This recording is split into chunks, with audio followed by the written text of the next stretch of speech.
so today we're going to be doing an oil change on a 2006 Honda Rancher 350.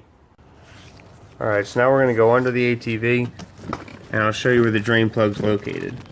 If you go directly under the ATV, you're going to find a larger hole, and if you stick your finger up in that hole, you'll feel the drain bolt. It's a 17mm socket size. Once you've located your drain plug, you want to go ahead and get a 17mm socket. I use a 3/8 ratchet. You don't have to. I feel it works the best.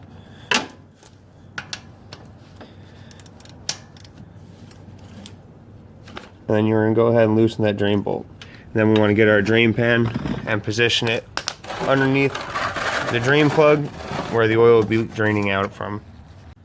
Once your drain pan is positioned underneath the drain plug, you can go ahead and start to loosen it with your fingers. It should unthread quite easily. And once you have it to the point where it's about to fall out, you can let it fall into the drain pan and get it out with a magnet, or you can catch it, let a little bit of oil run on your hand, and then you're good to go. And you can let it drain all the way out. Alright, so while your oil is draining out of the engine, we're going to step onto the right side of the ATV. If you don't have a second oil pan, you could wait till your oil drains and use that oil pan as well, unless it's big enough to catch both areas. We're going to be removing and replacing the oil filter, which is inside this little housing here. It has 3 8mm socket size bolts holding it on. It's right next to your engine oil dipstick. Alright, you want to start by getting an 8mm socket on a 1/4" ratchet. That's what I prefer. You could use a 3/8 ratchet if that's all you have, or if that's what you feel more comfortable with. You want to just start by breaking these little 8mm bolts loose. They should come loose relatively easily. Once you've cracked all 3 of them loose, what I like to do is I like to go ahead and take the bottom 2 out all the way. That way when the oil starts to drain out, this top one's still holding the cover for the housing on, and the oil will drain out of the bottom, versus trying to take this all off at once and the oil goes all over the footwell and everything. So we'll go ahead and run these 2 little bolts out of the bottom of the housing. Now some oil filter housing caps may be spring loaded, which is another good reason to keep 1 bolt in there. I'm not sure if this ATV has it or not, where there'll actually be a spring underneath the cover or in the back of the housing, putting a little bit of pressure on the filter. So once you have the 2 lower bolts removed, loosen this one maybe like a turn or 2, just so it can open up. Take the end of your ratchet, give it a little tap. It'll start to drain out into your pan that you have underneath there. Yes, it could get a little messy, but like I said, if you were to take this all off at once, we'd have a lot more to deal with than that little drip there. So once those couple ounces of oil drain out of the oil filter housing, put a little bit of tension here. We can feel that there is in fact a spring behind this oil filter, or behind the housing cover. Put a little pressure on it, and then we'll take this bolt all the way out. And we'll remove this cover very slowly so we don't lose any parts inside. Take that off. So there's no spring under the cover. Go ahead and pull this oil filter out.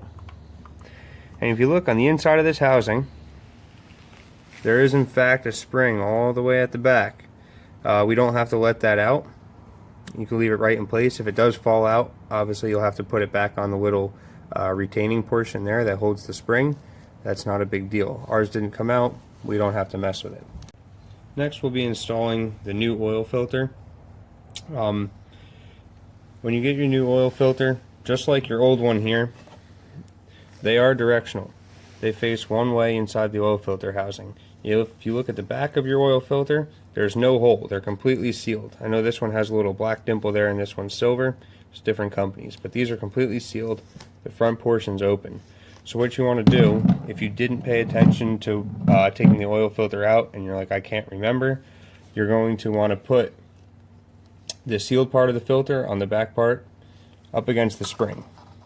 And if you look at your oil filter cover, you got a little, almost like a dowel or something sticking out of the front there, and that is what's going to go inside the opening of your oil filter. So then what I usually do, just to make sure everything sits correctly, I just stick that right on there. It's not going to sit too tight, sits all the way on, and you can put it right into place, line up your bolt holes, and start fastening it up.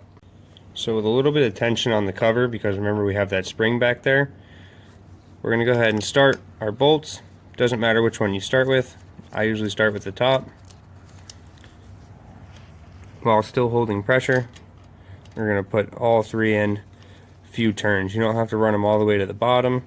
If you'd like to, you can, but I like to get all three started, and then we'll walk it down evenly. See, that one went up a little bit. It's giving me a little bit of an issue. There we go. Then what you want to do is you want to start tightening these little bolts here evenly all the way around. You want to be careful that you don't over tighten them or run one all the way tight and then start tightening another one. This is pretty fragile. If you were to tighten one of these down all the way and then go over to the next one and start to tighten that down and it didn't tighten evenly, what's going to happen is the one that you tighten down all the way, it's going to crack. It's going to crack the ear of that right off, and you're going to have to get yourself a new oil filter housing. Or if you tighten the bolts too much, you'll actually go ahead, if you don't split the housing cover, the housing itself will crack, and now you're going to have an oil leak on your ATV here. So just make sure you don't over tighten these. There is an O-ring in there. There's no reason to go too crazy. You can see I'm not putting a lot of pressure on here. I'm just making sure that I go all the way around and they all get tightened down evenly. And once you have them all touching, everything's down. You can see the cover is completely mated to the case here. You just want to go and give it a little quarter turn there. And that's all you need. If you have a leak because it's too loose, you could always tighten it then.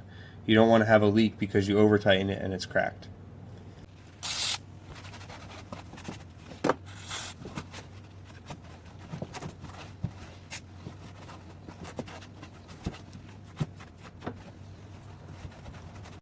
Alright, so we're going to go back onto the ATV and install our drain plug. Something I want to add that I forgot before, there is going to be a washer on this drain plug. Sometimes because it's been there for quite some time, it'll stick to the engine case. So make sure you take that off, or if it does fall in the pan, make sure you get that back and put it back on your drain plug so you don't have any oil leaks and it can tighten down correctly. So now that you're under the ATV, you have your drain plug and the washer that's supposed to go on it. Stick your finger up in there like you did when you were finding the drain plug. Locate the threads for the drain plug, and you could start threading it in carefully so you don't cross thread anything. Remember, everything's covered with oil, so sometimes it's a little hard to hold on to. Once you have it started a couple threads, I like to run it all the way up with the socket. You can go ahead and get your ratchet and tighten it down. You don't have to go nuts on this. Remember, it is covered in oil. It's very easy to over tighten and strip the threads out of the bottom of the engine here. Usually just put it on. Once it touches down, you just give it a little quarter turn. That's all you need, not too much tension. If it leaks, you could always give it a little more tighten. Alright, so once you have your drain plug back in the engine and tight, and your new oil filter and oil filter housing tight, we can go ahead and put new oil back into the engine. This ATV calls for a 10W40. I personally like Yamalube. You guys can use whichever kind of motorcycle ATV oil that you like. Just make sure you get 10W40 or whatever oil your ATV calls for. Alright, we're going to go ahead and fill it up with new motor oil here. On the left side of the ATV, you're going to have this little plug. That's going to be the fill plug for the engine oil. We're going to take that out. Get yourself a funnel that fits into the little hole there. If you don't have one, I'm sure you can get creative and make something, but I prefer a funnel. It's the cleanest, easiest one. And remember, on the other side with the oil filter housing, that was our dipstick. So you're going to be filling the engine with oil from the left side and checking it from the right side with the dipstick. So obviously I have quite a bit of oil here. I have a whole gallon. You don't want to go ahead and pour all the oil you have in it. Be mindful of how much you're putting in. This engine says it holds, only a few quarts. So put a little bit in, walk over to the other side, and check it.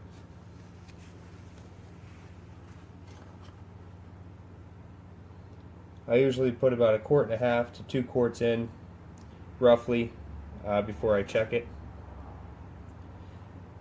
If you guys are using regular sized quarts, it'll be a lot easier. I'm using a gallon here, so I'm going to have to kind of gauge it. I believe there's a marking on the bottle here on the side where I can see how much oil is left in this gallon.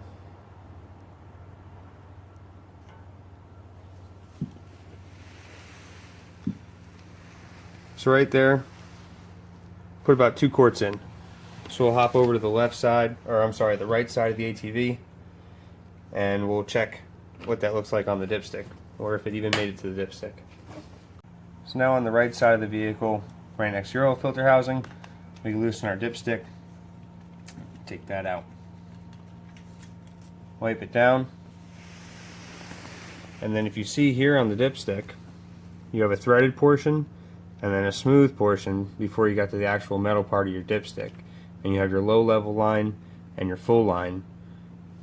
When you check these ATVs for oil level, you don't thread the dipstick all the way in. What you're going to do is you're going to slide the dipstick back into the hole, and it'll slide up this smooth portion and rest on that first thread there. That's where you're going to take your accurate oil level measurement from. We'll slide that in place. Slide it till it touches down on the first thread there. We're not tightening it, just sliding it in, pulling it back out. We're going to see where we are. So if you look, we're just at the low level mark there, so we know we can go ahead and add a little bit of engine oil, and for it to get to the full mark, it's not going to take more than about 8 ounces or so. Alright, so we're back over here on the left side. We're going to add more oil. We were just at the low level mark, so now we're going to be mindful of how much oil we're adding so we don't overfill the motor. So we'll go ahead and add a little bit.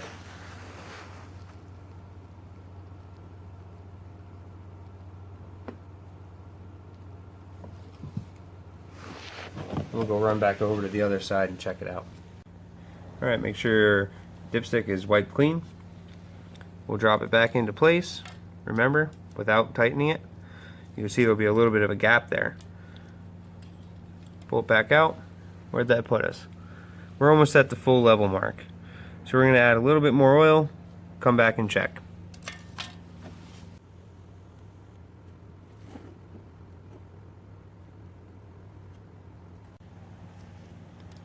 Alright, let's see where that got us. Alright, you can see we're just over the full mark, but that's okay.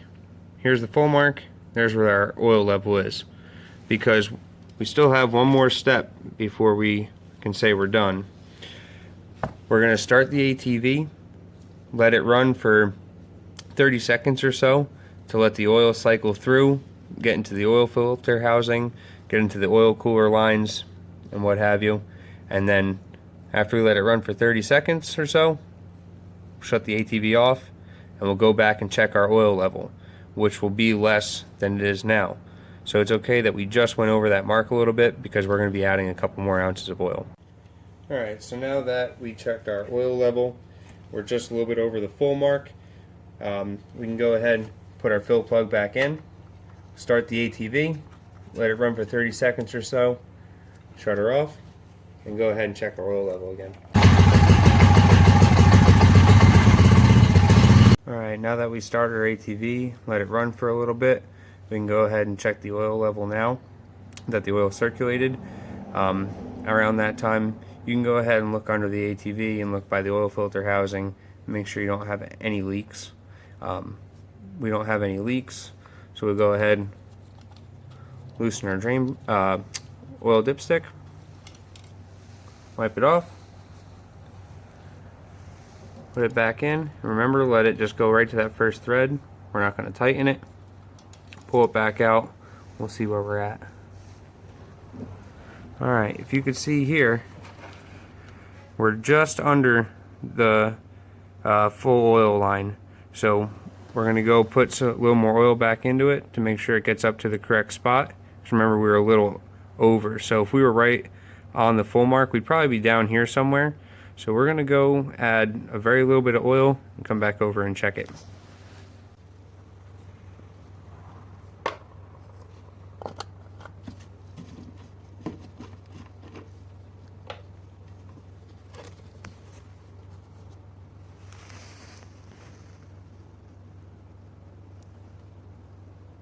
That should be just enough. That'll probably put us right on the spot. All right.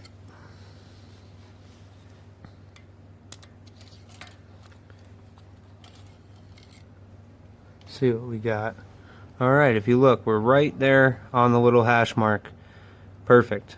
Couldn't have worked out any better. So, you can go ahead and put your dipstick back in. Put your fill plug back in the other side. And that is how you do a complete engine, oil, and filter change on a 2006 Honda Rancher 350.